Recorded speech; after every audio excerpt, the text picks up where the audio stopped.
श्रीमद् भगवत गीता चर्चा के 25वें भाग में आपका स्वागत है। द्वितीय अध्याय श्लोक 1 पर चर्चा करेंगे। गीता पढ़ने या सुनने से पापों से मुक्ति मिलती है। आओ हम गीता पाठ सुने। भूमिका: मनुष्य जीवन में गीता को समझना बहुत जरूरी है।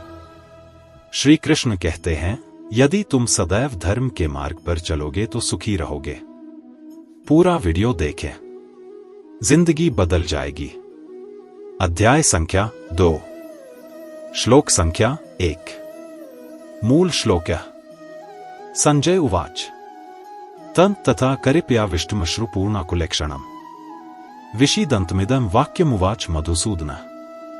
हिंदी अनुवाद: संजय बोले, वैसी कायरता से आविष्ट उन अर्जुन के प्रति जो कि विषाद कर रहे हैं और आंसुओं के कारण जिनके नेत्रों की देखने की शक्ति अवरुद्ध हो रही है, भगवान मधुसूदन ये आगे कहे जाने वाले वचन बोले।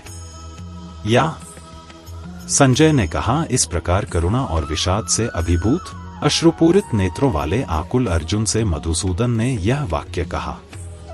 हिंदी टिप्पणी: द्वितीय अध्याय का प्रारंभ संजय के कथन से होता है, जिसमें वह चुने हुए शब्दों से अर्जुन की विषादमयी मानसिक स्थिति का स्पष्ट चित्रण करता है। अर्जुन का मन करुणा और विषाद से भर गया है। इस युक्ति से स्पष्ट होता है कि अर्जुन परिस्थितियों का स्वामी न होकर स्वयं उनका शिकार हो गया था। इस प्रकार एक दुर्बल व्यक्ति ही परिस्थितियों का शिकार बनकर जीवन संघर्ष के प्रत्येक अवसर पर असफल होता है। अर्जुन अपनी नैराश्यपूर्ण अवस्था में इस समय ऐसी ही बाह्य परिस्थितियों का शिकार हो गया था। अर्जुन की विषादावस्था का वर्णन करने के साथ ही संजय हमें यह भी संकेत करता है कि उसका आंतरिक व्यक्तित्व भग्न हो गया था और उसके चरित्र में गहरी दरार पड़ गई थी। अपने समय का सर्वश्रेष्ठ धनुर्धारी होकर भी वह किसी सामान्य युवती के समान रुदन कर रहा था। इस प्रकार करुणा और शोक से अभिभूत एवं अश्रुरहित रोदन करते हुए अर्जुन से मधुसूदन, मधु नामक असुर का वध करने वाले भगवान श्री कृष्ण ने निम्नलिखित वाक्य कहा। यहाँ यह उल्लेखनीय है कि अश्रुरहित रोदन को आधुनिक मनोविज्ञान मानसिक उद्विग्नता की चरम स्थिति मानता है।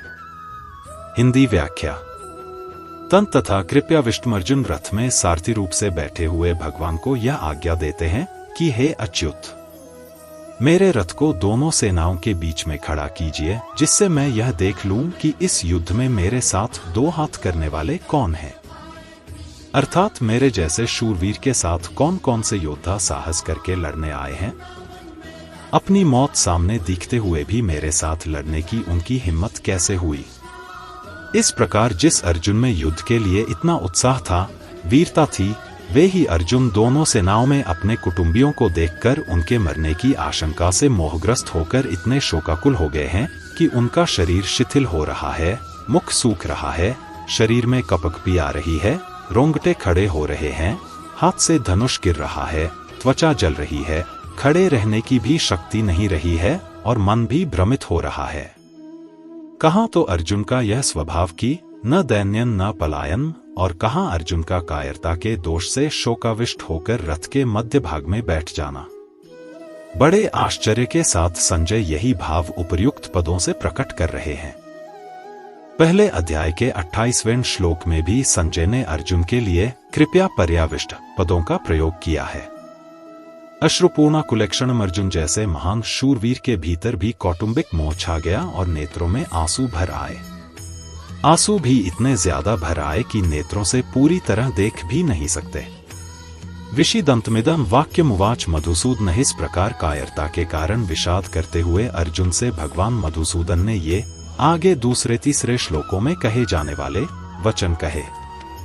यहाँ विषीदन्तमुवाच कहने से ही काम चल सकता था, इदम वाक्यम कहने की जरूरत ही नहीं थी, क्योंकि उवाच क्रिया के अंतर्गत ही वाक्यम पद आ जाता है।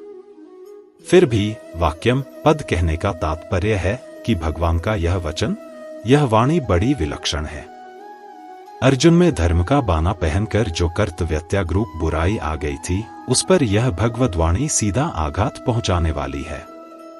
अर्जुन का युद्ध से उपराम होने का जो निर्णय था, उसमें खलबली मचा देने वाली है।